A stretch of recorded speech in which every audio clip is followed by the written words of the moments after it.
Girl, if I could say one thing about Halloween, it is by far the worst holiday.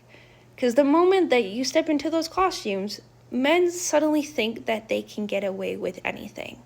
Because my best friend Claire and I, we decided that we were going to have a girls only Halloween night.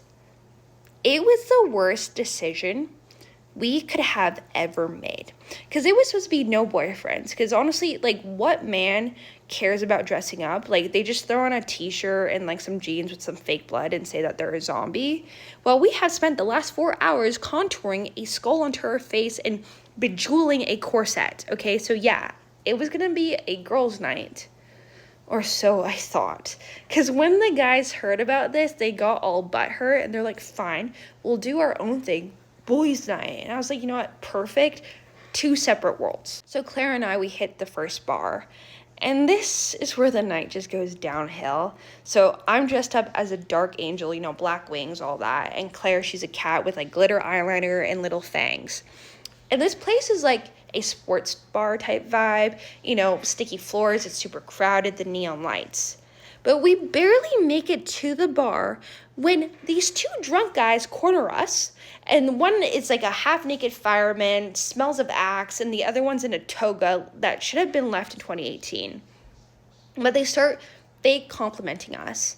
Their hands go from our backs to our ass. Like, we're fucking props. So we just make up some lie like, oh, we need to go to the bathroom just to get the fuck out of there. And we get outside and we're just like, oh my God, the air smells like freedom. And we're just hoping that the next bar is better. Girl, no. So this place, it's like an upscale bar, dim lights, better crowd. And we're standing next to the DJ booth, dancing, laughing, whatever. But then this guy in a vampire cape starts circling us like we're his next victim. Then suddenly this man's hands are on Claire's waist, whipping her around and start trying to grind on her like all creepily. And she just pushes him off and he's just like, relax, it's Halloween. Like, what the fuck? What sort of excuse is that?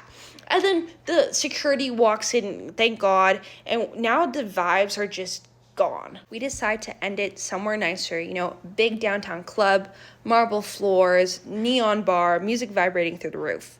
And we're like, all right, this is our redemption. Turns out going there just made the night 10 times worse, okay?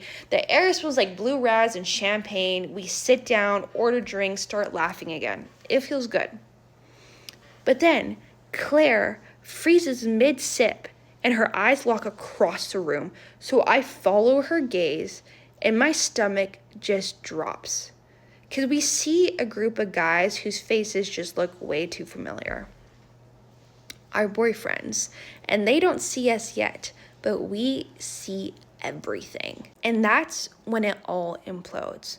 Because there's Zach, Claire's boyfriend, leaning in close to some girl at the bar, like way too close. His hand is on her arm, she's laughing nervously, and there's Claire standing there, locked jaw, face red. And then he leans in, going in for a kiss, but the girl's head turns, but it doesn't matter because we saw it. We saw every second of it, and Claire just goes nuclear. She's running across the bar, I'm barely keeping up, and when the guys finally spot us, their faces just drained. And Zach is trying to stutter some excuse, but it's too late. And Claire, she's yelling over the music. The girl's just frozen at the bar. And there's my boyfriend standing there awkwardly like he just got caught too. And Claire tells Zach they're done. Walks out, and the night is done just like that. We barely make it till midnight. The next morning, my phone is blowing up. It's Claire.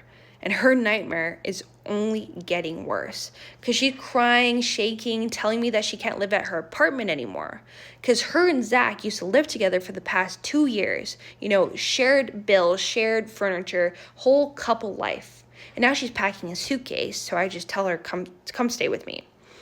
But the thing is, Zach used to pay for her share of the rent, And as much as I love her, I can't cover her for more than a month, but I just tell her, just come, we'll figure it out. So in the next hour, she's at my place, hoodie up, mascara streaked, holding 2 duffel bags and a plant, like she's a refugee from a bad relationship. And here's where things start to get crazy.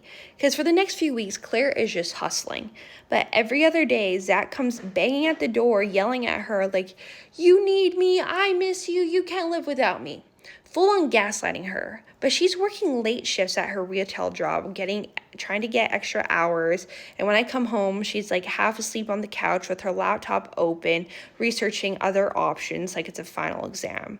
But the thing is, she's not getting extra hours at work. So she's stressed. The pressure from Zach is getting to her. And now we both panic anytime someone knocks at the door.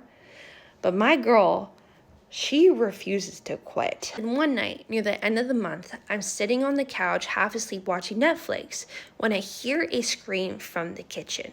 So I jump up thinking something wrong, but Claire is just standing there, and her hair is a mess, hoodie half on, phone in hand. And she's screaming, I got it, I got the money. And I'm like, what? So she shoves her phone in my face, and I see her bank account. And I see small deposits, not huge ones, but enough to make rent.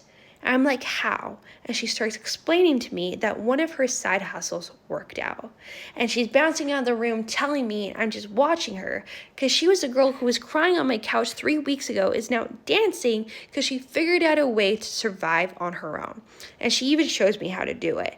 And apparently there's this app where you can fill out these forms so you can start collecting these payouts from class action lawsuits. It's called PayMe. I tried a few and started seeing my own little payouts, like $50 here, $20 there.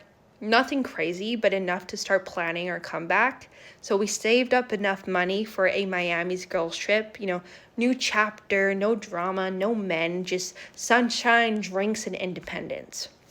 So yeah, Halloween, still the worst holiday. Men, still a nightmare, but at least now we're walking away richer and they're the ones being haunted by their own mistakes.